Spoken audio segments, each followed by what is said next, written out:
வாய் கூட அழுகின்ற பிள்ளைக்கு தானே பசி என்று பரியோடு பாலூட்ட வருவாள் உன் வீட்டு கண்ணாடி. ஆனாலும் கூட முன் வந்து நின்றால் தான் முகம் காட்டும். இங்கே மனதுக்குள் பல கோடி நினைவுகள் இருந்தாலும் உதடுகள் திறந்தால் தான் உதவிகள் பெறக்கூடும்.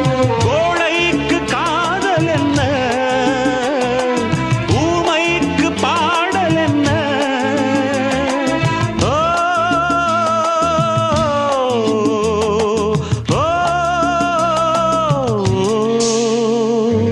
பூங்கொடிதான் பூத்ததம்மா, பொன் வண்டுதான் பார்த்ததம்மா. பாட்டெடுக்க தாமதிக்க வாடை காற்று